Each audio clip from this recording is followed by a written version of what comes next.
Hello and welcome to At the Redline podcast. My name is Alec Gonzalez. I'm a life coach. Love to work with pastors and salespeople. If you know someone in sales or pastoring a small church, I'd love to have a conversation. If you like the video, give me a thumbs up. If you haven't, please subscribe. I have with me Betsy Williams, who has all kinds of things on her resume to share with us today. But before we get to all that, I always like to start at the beginning. What was your childhood like? Where were you born? What was your family of origin?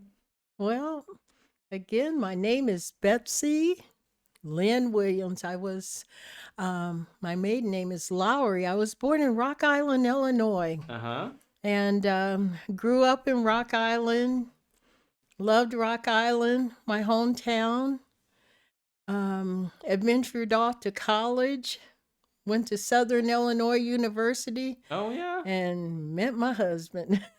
Nice. And he went into the Air Force, and life started there. Southern Illinois. Isn't that where Jesse Jackson went to college? Not quite sure. Yeah. I had someone on the podcast and Mhm. he was somewhere in Illinois, good friends. He's actually at the World Prayer. Okay. Yeah, good friend. Anyway, he talked about going to school in Illinois with Jesse Jackson back, you know, a few years ago Mm. before our time for sure. Oh, yeah. Okay, so family of origin. Did you have many siblings? Were you I just have a brother okay? who is now heaven bound. Yeah. Actually, that's a unique story about my brother, and that's another faith march. Oh, nice.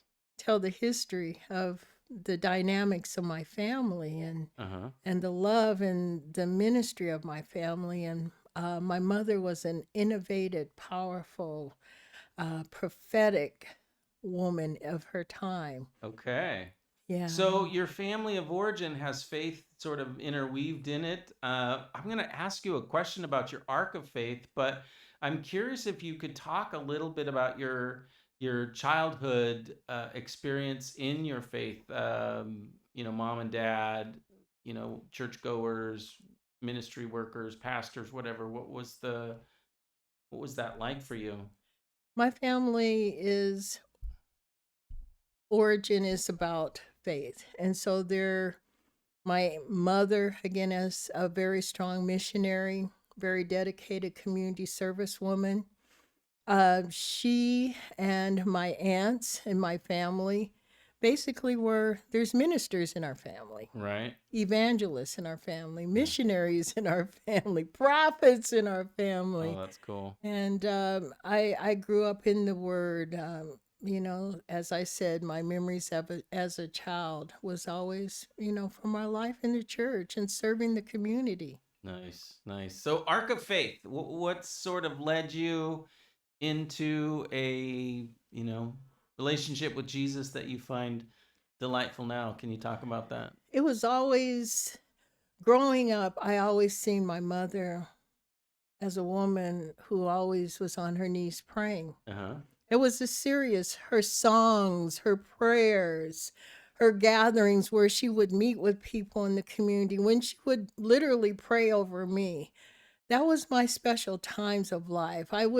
When you see those families, you say, "Oh, your mother prayed for me." I see my mother literally sit in the midst of a dark room and on her knees crying out to the Lord.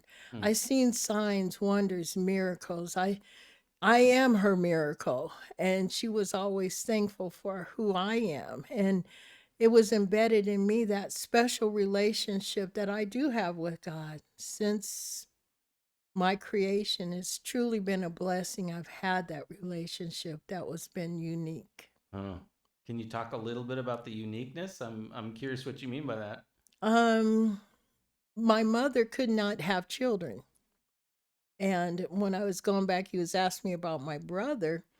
My mother did something very powerful. Back in 1952, my mother took an adventure because she could not have children, but her brother, who was in World War II in Germany, got a woman pregnant over in Germany. She couldn't have children. So, how could a black woman in the 1950s go and adopt a child from Germany? She did it. Yeah. She was innovated. She was a praying woman. Wow. And everyone knew Daisy could not have children. But Mom was a woman of faith. And then finally, here comes me. And my doctor, I remember as a child, his name was Dr. Durr. He would go like, "Here comes our miracle, baby." Oh, that's so cool. And that memory always said, "A miracle, baby." So who brought the miracle? Did I get to know God? I Oh, always was curious.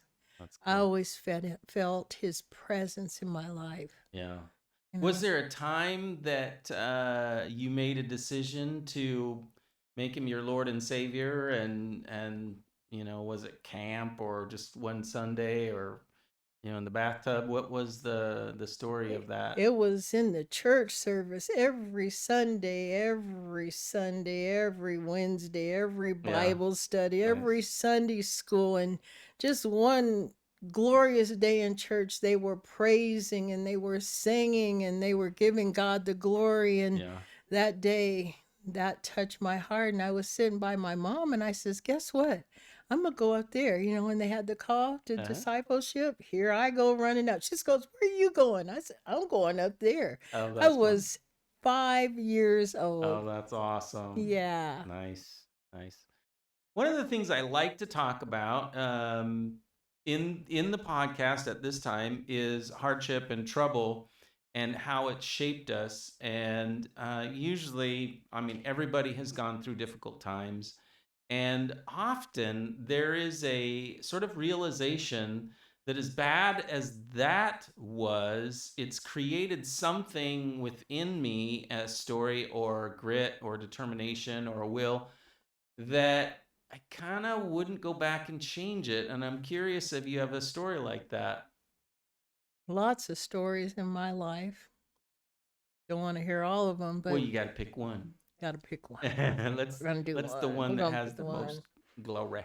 Uh, Probably the biggest glory part that came is when, as my husband and we became married and taking that journey, leaving home and knowing that this is a journey. It's not about being cuddled, always sitting under the word under my family. It's now you got to do your own thing. Yeah. And that was a journey for me. Yeah. It was a process, and it was a trying. How much do you really know who God is? Yeah. And I found out who God is in my life Yeah. through the difficulties, through Yeah. struggles in life itself, It you is know. interesting. I think of that, it's funny because I ask this question Mm. almost every time I do a podcast, and I do quite a few of them. And I think of James chapter 1 all the time, because it really does say, be grateful for trouble and difficulty, because it does Yes. something really amazing in us. And Amazing. it's such a bizarre sort of, be grateful for hardship and difficulty. Yeah. It's crazy. So the other thing I always like to ask people is how they've had someone in their life. Obviously, I'm a coach. I love to coach pastors and salespeople, as I said. Yes. But not everybody has had a coach or a spiritual director to walk with them through troubled, difficult times. And I'm wondering if you have a story of someone in your life who paid attention to you, noticed you, called out, asked you questions, listened well, and believed in you, prophesied maybe. Oh, I definitely have that. Yeah. Can you talk about it? Oh, yes. And in her glory place, her name is Reverend Dr. Cecilia Williams Oh, Bryant. nice. That's my mentor, my sister, my friend. Oh, how great. And in my journey, as you said, going through church, even staying obedient, Reverend C, that's what we call her, Uh-huh. seen within my life what God was putting in there. She's a powerful prophetic woman. Yeah. She is the one who seen in me to study well. She was a very educated woman. She pushed us to education. As I said, my husband and I met in college, but she says, "I see something stronger in you. Pursue it." Yeah. She even had a chance to talk to my mother, which was a powerful time in my life too. Yeah. But to where Reverend C is the one that took me to Africa. Uh-huh. And she took me to Africa a couple of times, to India also. Oh, nice. And but she had a mission for women, children, powerful in the gospel. Okay. Her husband, Bishop John R. Bryant, was our bishop. At the time, I'm a member of the AME Church. Uh-huh. And she believed in the heart of missions to all. And that was a strength, a love that I found for community, for people, and her genuine hope to so many around the world. Yeah. And her legacy has not just touched me, but it's touched millions. And I pray to be just that little spark that she left behind to keep it going. That's good. Yeah. That's good.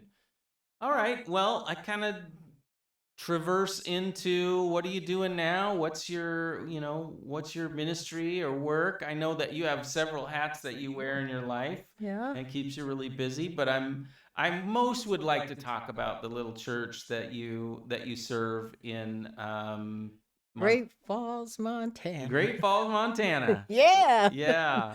Yes. Well, the beautiful, may call it small, but the biggest church in my heart is Union Bethel AME Church in Nice. Great Falls, Montana. Union. It's called Union? Union Bethel. Oh, that's so cool. Yes. Have we talked about Union?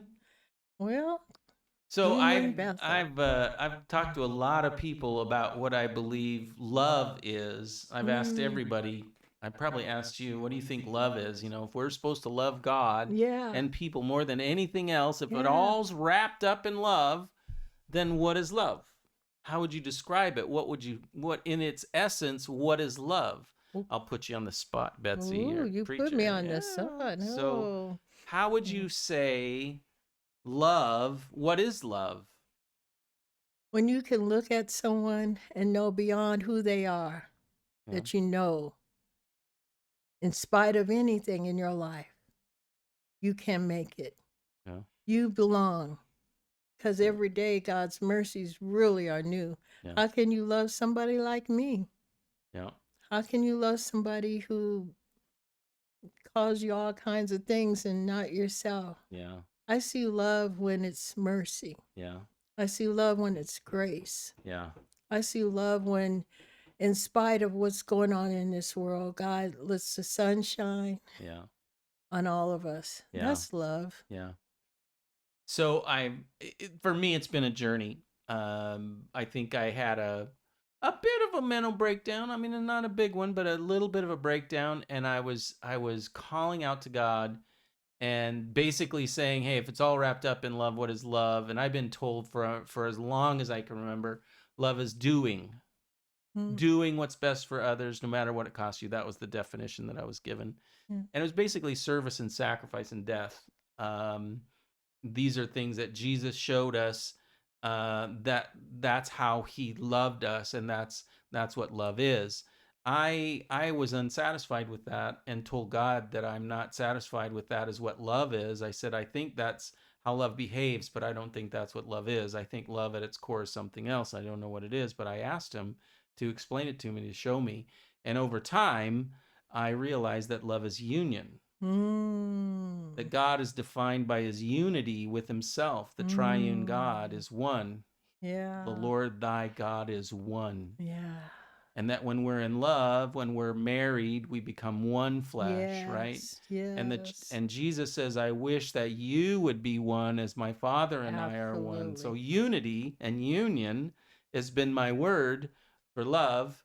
And you have a church named Union, and I delight in that. It's absolutely delightful. That's exactly where it sits. Yeah. The unity of it. I seen amazing things that God has done in this union of this church. Oh, that's good. It's amazing. I said we may be few, but we're few of power. Yeah. And that's God's grace. Yeah. He's given us the ability to transform. The church is 136 years old. Yeah. beautiful church, but beautiful people. Yeah. I said a word, it is a diamond in the middle of the community Yeah. because our heart is diamonds in the rough, Yeah. never are seen as beautiful as they should be, Yeah. but we're a servant community. Well, tell us a little bit about your church. You said you're in Great Falls, Montana. Yes, sir. You're in the heart of the city, the town. Mm-hmm. You said before that it's very old and that it's one of the first historically black churches in the little town there. Can you talk about the ministry, or can you talk about its history, or can you talk about, its outreach, or I don't know, how would you describe it? What's going on now? What are you excited about? What are you hopeful? Great Falls, Montana, Union Bethel has been known as being a historical AME church, has been derived because of it's a military town Oh, also. I didn't know that. And just knowing the outreach that it has preserved on bringing civil rights within the community Okay. also. Yeah. It shows in our history. We've had several famous people that have come from that church who have brought lots of history into Okay. Great Falls itself. But the greatest history that it brings, that it's community service that it brings in love and community to everyone that Yeah. comes through that door. It's derived to bring resources. It's come to bring a place of worship and a place where it serves not just within Union Bethel, but it's known for its community Yeah. service. And that is what's being built even stronger today. Good. Because we realize that we may be few, but there's a huge community out there. Nice. And we're willing to give our time. We're willing to give our resources. We're willing to stand together as oneness. As you said, there's our union with everyone who is in our community that comes through our door. And our biggest proposal is to even be outside the door. Yes. Yes. It's funny, I pastored a church for 10 years in Spokane in the West Central neighborhood. And one of the things that I noticed was that the smaller churches, especially the neighborhood churches, as Yeah. opposed to the real large churches, Right. which I spent a lot of time in big churches, and per capita, they're more active. Yeah. You know what I mean? Yeah. Like if you have a church of 20 people, out of those 20 people, when you do an outreach, more than 3/4 of them will probably be there. But if you have a church of 1,000 and you do an outreach, you're lucky if 25, 30 people show up. It's an interesting little dynamic that when you're smaller, you're more your congregation seems more dynamically involved in the ministry of the church. At least that's my my experience. I'm curious, what's your thoughts? It's inclusiveness. Going back to the union. I Right. love how you brought that out.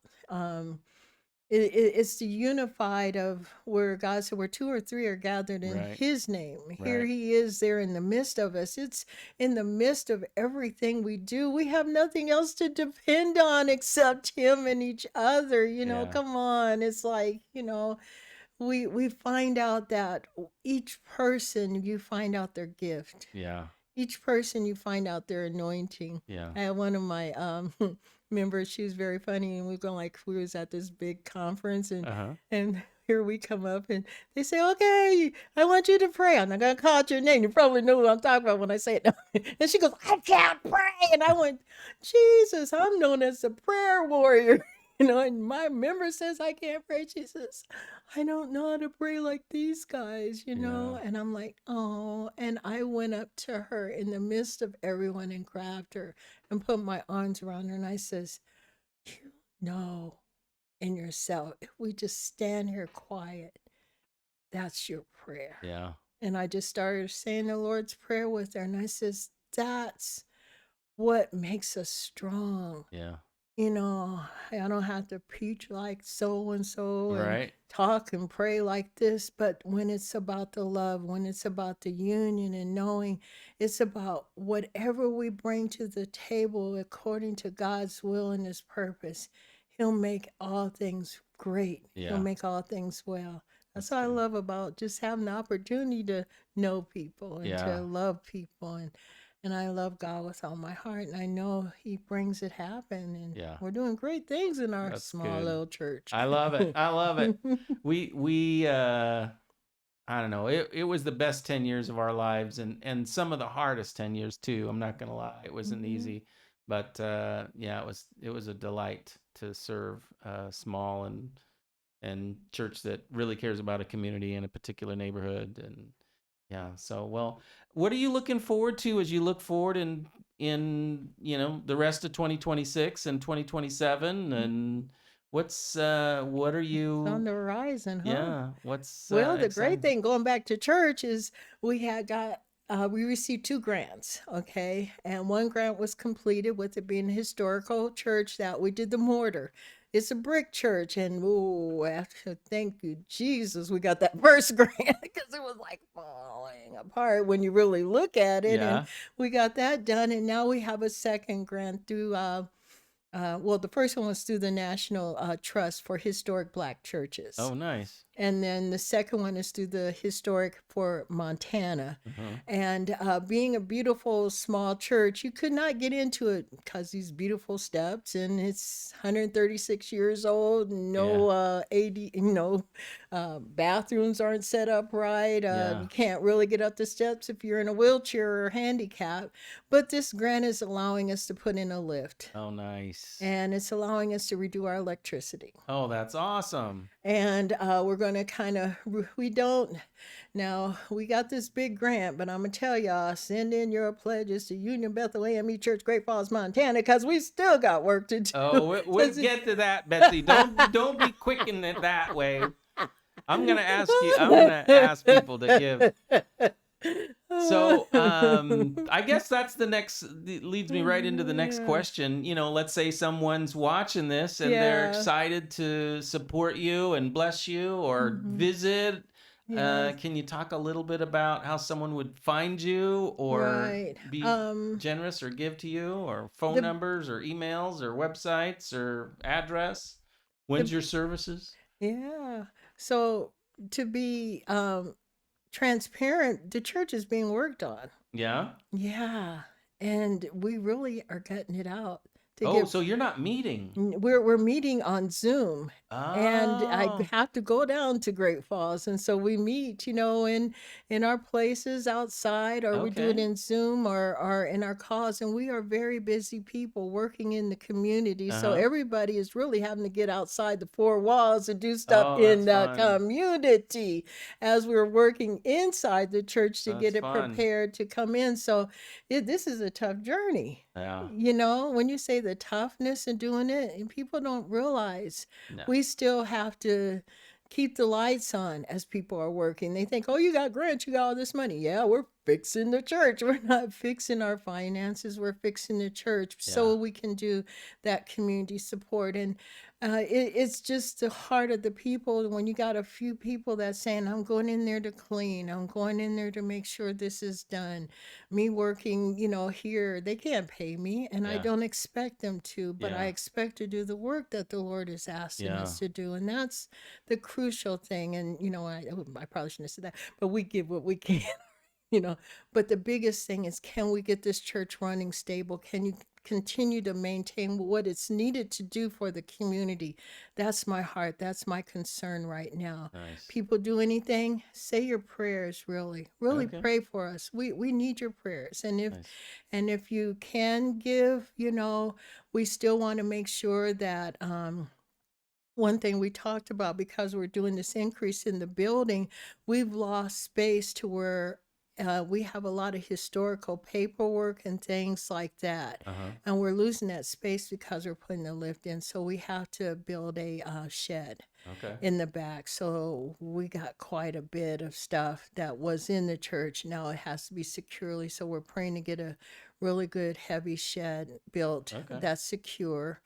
And then just helping us out with making sure we keep up with our utilities and our Okay. insurance and stuff. So So what's the best way to someone get a hold of you? I'm going to have, coaching the red line up here and your name. Is a phone number best way, or email or text? What's well, the biggest thing is send it directly to the church. And okay. that is Union Bethel AME Church, and it's in Great Falls, Montana. Okay. And don't make me call out the address, but we'll You got a put it. website? No. You got a Google page? We have, probably, if you go to my email, it's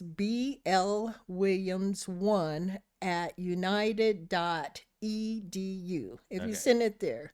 And just know we're not high on the publicity, but we're high on the prayers. We're high on spirit and reading the word. We have a great, wonderful Bible study. We do have a phone number and a Zoom call that you can call into. Oh, But nice. if you just send us messages, send an email to that, we'll be glad to reach Oh, out that's to you. nice. That's We'll nice. be out there working and doing a lot of feeding and giving to the homeless Great. and our kids. We got a kids group that we like, Nice. that we help. All right. Well, thanks for joining me. I so appreciate it, Betsy. We've been sort of talking about this for a little while. Again, my name's Alec with Coaching the Red Line. I love to coach pastors and salespeople. If you know anyone like that, have them give me a call. My number's 509-999-3305. Thanks so much. Have a great day. We'll see you next time. Bye. Thank you.